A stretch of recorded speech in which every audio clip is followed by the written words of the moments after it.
augmenter. Voilà. Moi, je suis arrivé à Médecins du Monde avec ce constat en tête et arrivant sur un programme mineur isolé, il a été évident pour moi qu'il fallait sensibiliser Paris sur les mineurs en transit. Les mineurs, voilà, puisque le programme était travaillé beaucoup sur des mineurs qui voulaient s'installer en France. Donc de mai à septembre, Médecins du Monde a fait une mission exploratoire pour comprendre un peu, observer et évaluer la situation. Il y a eu quelques actions comme du dépistage, comme des accompagnements. Médecins du Monde a à cœur, sans dénigrer ce qui se fait, bien au contraire, hein, parce que là on est dans une situation exceptionnelle, mais d'impliquer les pouvoirs publics et les acteurs locaux. Voilà, donc on a essayé d'articuler avec ce qu'on appelle les PASS, les permanences d'accès aux soins et à la santé, et essayer de sensibiliser les pouvoirs publics pour qu'ils aient plus de moyens et que ces migrants en transit aient accès également aux services hospitaliers. Notre idée dans un deuxième temps, c'était aussi d'aller vers le conseil départemental et leur prestataire de services sur l'évaluation de minorité qui est France Terre d'Asile, pour que un poste au moins soit créé, voire même 2 ou 3, pour monter ce qu'on appelle du dossier de réunification familiale, de regroupement familial, parce que comme le disait la Marie Ducamon, beaucoup ont de la famille, il suffit en fait, alors c'est pas si simple, hein, mais de le prouver pour que ces jeunes puissent passer légalement en fait en Angleterre et arrêter de risquer leur vie ou de dépérir dans les conditions de vie qu'ils ont actuellement. Et voilà, les pouvoirs publics ici devraient, enfin, là on comptait par moment 50, 60 mineurs en transit, c'est pas rien, avec certains qui avaient 14 ans quand même, et encore à l'heure actuelle, que c'est une compétence du département, la protection des mineurs, et qu'on ne peut pas le nier, que certes il y a des dispositifs de créer, mais qu'il y a une relation de confiance à créer, il y a un discours à avoir, et le discours de l'évaluation, de l'évaluateur des mineurs actuels ne convient pas à ces jeunes-là, ne va pas les rassurer, ils vont fuir ce genre de discours, quoi. Nous, on a appris à se poser avec eux, à prendre du temps, à passer régulièrement, et du coup, sans objectif d'essayer de les faire rester là ou pas, mais certains pouvaient nous dire à un moment, ouais, j'en ai marre de passer, je trouve ça absurde d'essayer de passer, et j'aimerais me poser. D'autres sont passés, voilà, d'autres sont remontés vers la Belgique ou les Pays-Bas, voilà, il y a un peu tout. C'est très complexe, on pourrait en parler très longtemps, mais comme disait Patrick, il y a des gens qui sont venus de loin et qui ont des choses très intéressantes aussi à dire. Et du coup, dans vos actions d'aide, si vous aidez des mineurs migrants, n'hésitez pas à contacter le Médecins du Monde à Caen, pour trouver les coordonnées sur Internet assez facilement. Voilà, bonne conférence à tous.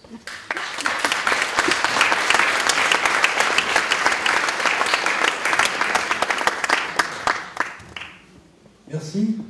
Je crois qu'il y a des choses tout à fait intéressantes aussi bien ici que quand on est sénatrice ou maire. Et justement, on va donner la parole à la sénatrice de Paris. Je ne me représente pas puisque Sophie l'a fait tout à l'heure, simplement préciser que vous êtes sénatrice, mais que vous êtes également professeure à la Sorbonne et que je crois que c'est important pour vous. Je vous laisse la parole sur, bien évidemment, un point de vue national et un peu plus global.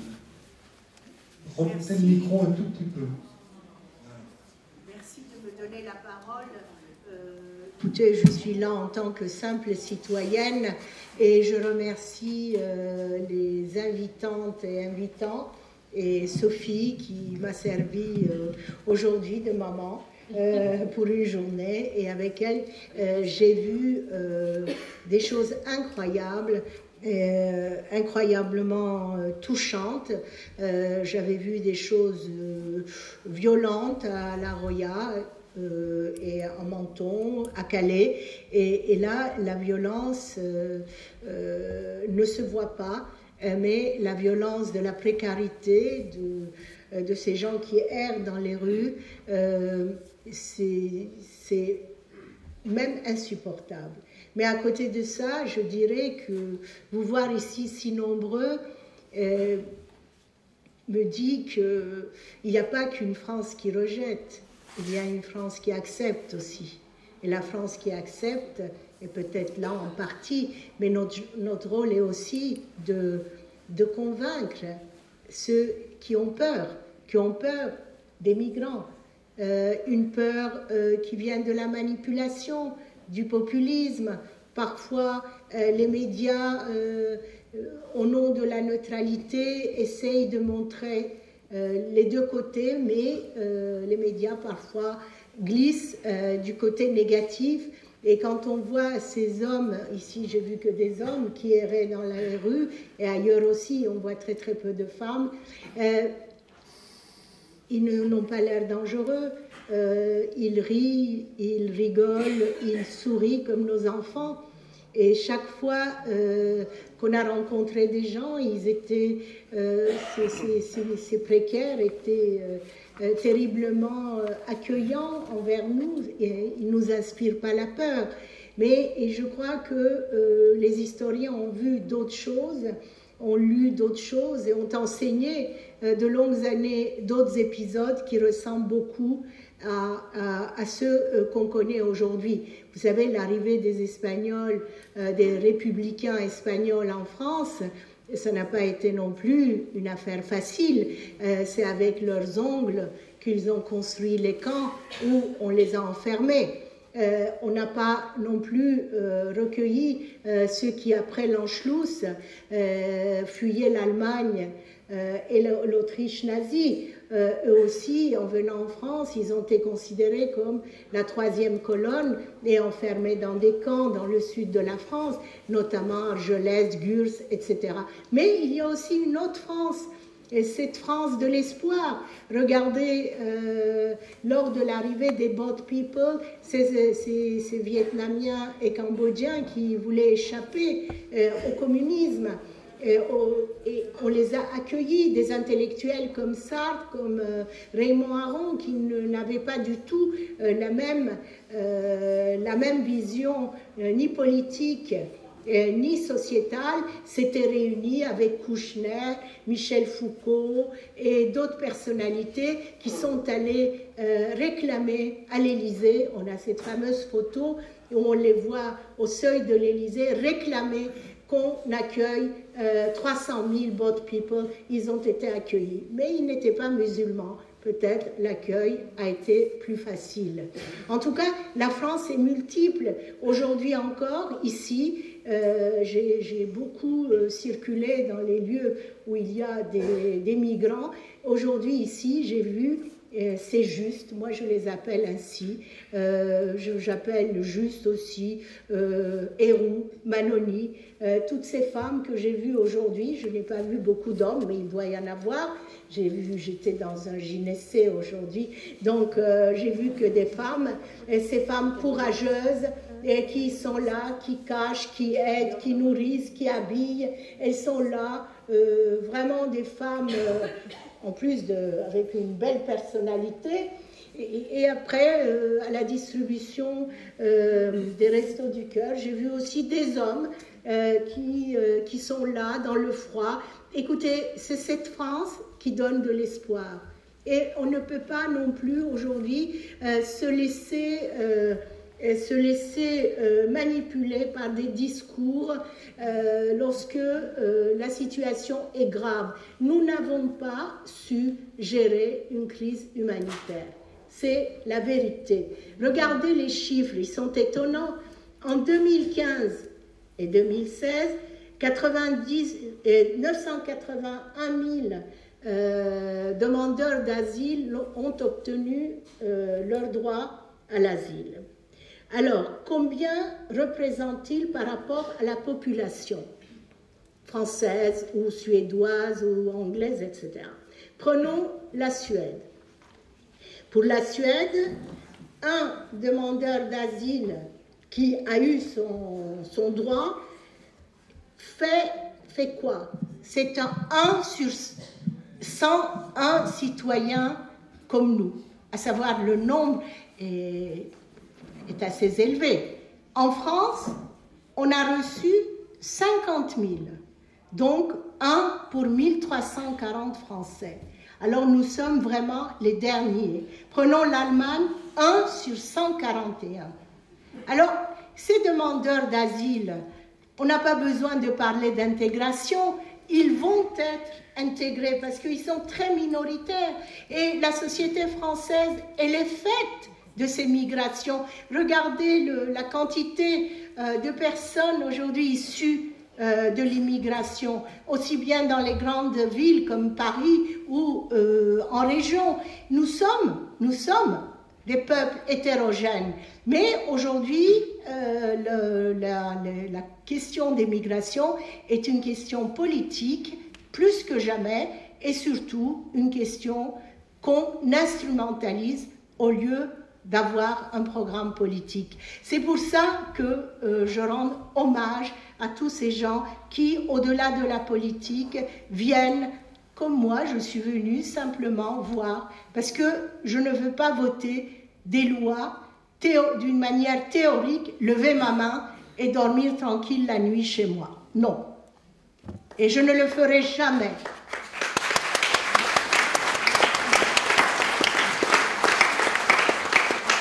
Je suis une immigrée, moi aussi. J'ai émigré plusieurs fois dans ma vie.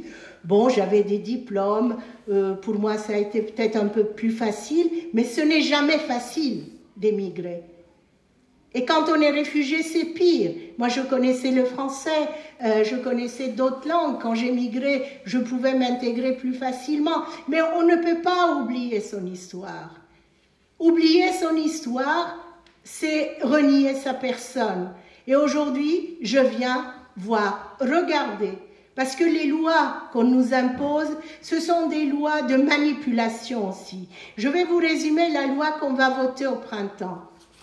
Qu'est-ce qu'elle préconise, cette loi? Sans parler, bien sûr, de la circulaire de Collomb du 12 décembre qui appelle les associations elles-mêmes à faire le tri entre le bon migrant et le mauvais. Est-ce qu'il y a une différence? Souffrir de la faim ou souffrir politiquement, c'est la même souffrance. Ceux qui migrent pour des raisons économiques, eux aussi, ils ont traversé la Méditerranée, ils ont été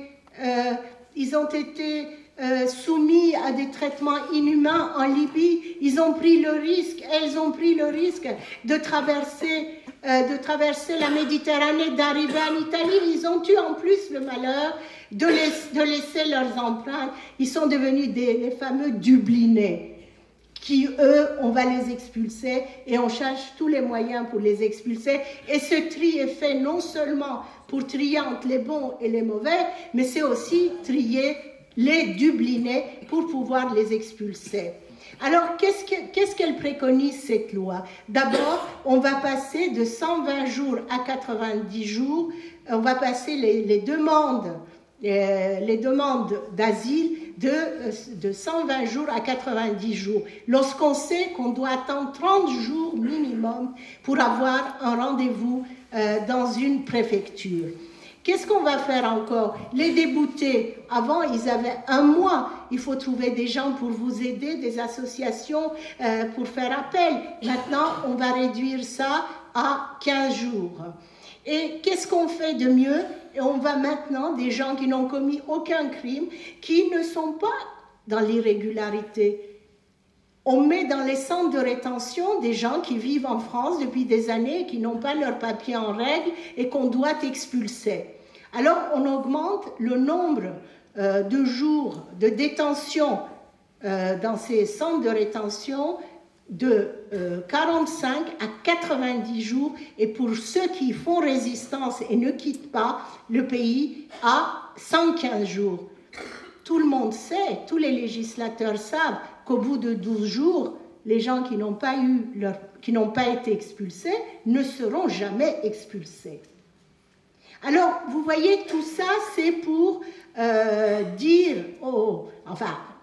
l'ouï-dire, n'est-ce pas, va se répandre qu'il ne faut pas passer par la France. Aujourd'hui, nous avons entendu chez une aidante, chez une solidaire, un jeune homme dire pourquoi il veut partir en Angleterre et tout ce qu'on lui a fait dans notre pays. Vous qui acceptez, qui aidez, vous êtes l'honneur de la France, vous sauvez l'honneur, tout simplement, vous nous redonnez notre dignité. Lorsque nos dirigeants font des lois de ce genre, en parlant d'un côté d'humanité et de l'autre côté, on fait faire le sale boulot à Colomb. Alors c'est le même boulot, c'est le même gouvernement. Je ne dirais pas que le gouvernement qui a précédé a eu un comportement meilleur à l'endroit des migrants. Personne ne le dira. Mais aujourd'hui, quand j'entends, c'est incroyable dire que les grands points de ce qu'a dit M. Macron, c'est mieux maîtriser les flux migratoires, diminuer les entrées en France, qui permettront de mieux accueillir les demandeurs d'asile. C'est mais, accélérer le traitement des demandes pour rendre plus efficaces les lois d'éloignement. Écoutez, franchement, où est-ce qu'on va aller avec cette politique? C'est la même politique. Et qui est-ce qui fait cette politique? Un homme qui se dit disciple de Ricoeur, d'un philosophe humaniste. Où allons-nous? Alors pourquoi nous avons enseigné, pourquoi nous avons écrit des livres? Pour que nos dirigeants, ceux que nous avons formés, deviennent des dirigeants qui n'ont plus de cœur, mais ils n'ont que des calculs techniques et politiques. Écoutez, je vais peut-être m'arrêter là, parce que je suis déjà indignée. Et... Oui, c'était bien. Oui,